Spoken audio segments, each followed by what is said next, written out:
Up next, old scale layout rebuild part 6. Hey, welcome back. Hope everybody's doing okay. Like always, want to take this time to thank all my subscribers. For those who leave a comment, it's truly appreciated.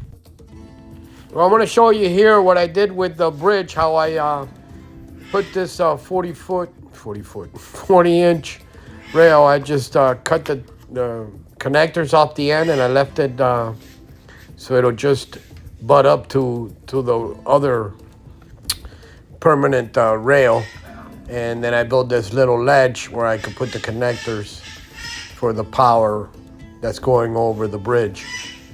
And basically that was it. That's how I get the connectors. And what I do is I just lift up the rail, lift up the bridge, and then I can go through it.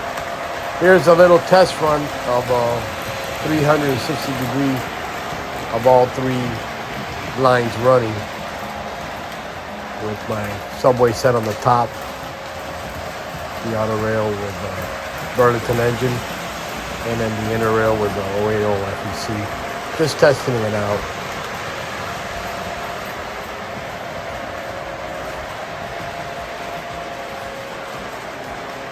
Still have a lot to do, but it's coming along good.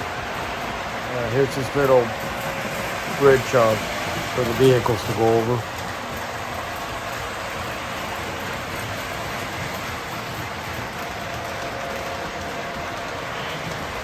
Moving along, I built this platform station for my elevated line subway sets. And here it is, just made out of balsa wood and plywood. Love the way it came out. Well, if you guys enjoyed this little update, thumbs up, subscribe, click the little bell button. Happy railroading. See you on the next update. Bye.